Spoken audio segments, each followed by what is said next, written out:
Visita del sottosegretario al Ministero delle Infrastrutture e della Mobilità Sostenibile, onorevole Giancarlo Cancellieri, oggi ad Agrigento.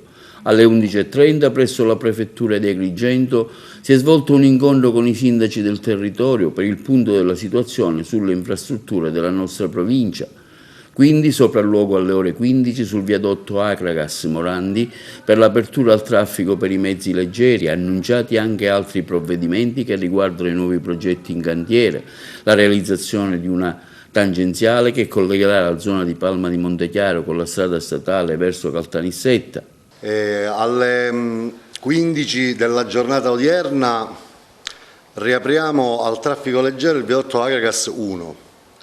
È una notizia importante perché finalmente restituiamo serenità, normalità ad una città importante come Agrigento, soprattutto ripristiniamo anche una viabilità locale che serve a tutti quanti. Non ci fermiamo, il lavoro deve essere continuo, con ANAS stamattina abbiamo già stabilito il prossimo rollino di marcia che ci deve portare nei prossimi 9 mesi poi a risolvere anche i problemi relativi al traffico pesante. Però finalmente siamo fuori da quello che era un isolamento che ci aveva creato una circolazione labirintica all'interno della città di Agrigento. Ne sarà ben contento il sindaco, ovviamente, al quale avevo fatto questa promessa che non avremmo lasciato Agrigento da sola, e mi pare che lo Stato è stato qui al fianco.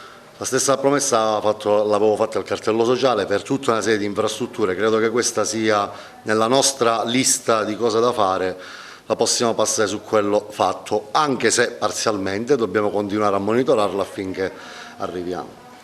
Agrigento-Palermo, Agrigento... No, sull'Agrigento-Palermo belle notizie anche. Noi a luglio togliamo... Ci sono rimasti 4 semafori, a luglio togliamo 2 semafori, ne rimarranno soltanto 2 che verranno tolti a settembre.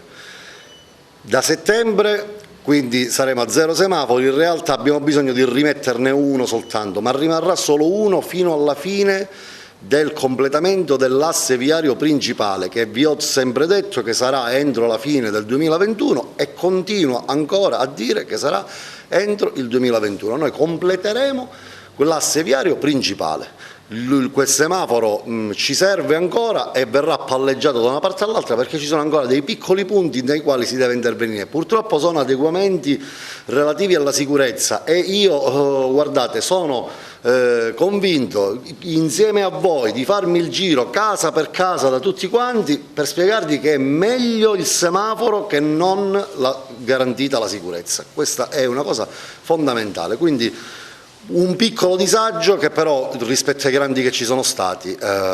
Ora chiaramente oltre ai semafori, che è una questione di semafori soltanto la Palermo-Agrigento, assolutamente no. I semafori chiaramente già dal mese di luglio fino a continuare a settembre ci sarà un corposissimo calendario di aperture, soprattutto nel tratto quello più vicino all'Ercara Friddi, che quindi è il tratto a doppia carreggiata a 4 corsie. Lì ormai abbiamo una avanzatissima fase di realizzazione e siamo quindi pronti veramente fra luglio e settembre ad aprire chilometri e chilometri di strade fino al collegamento, al completamento.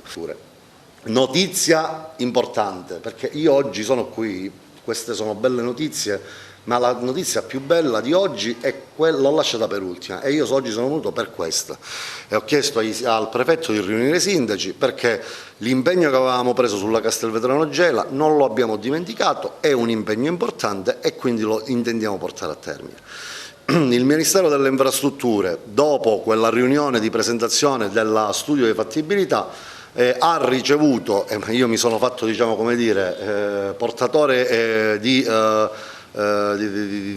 un continuo pressing nei confronti di ANAS affinché ANAS facesse richiesta per poter cominciare a realizzare il progetto di fattibilità, quindi farsi finanziare materialmente dal Ministero, dal fondo di progettazione, appunto il progetto della strada.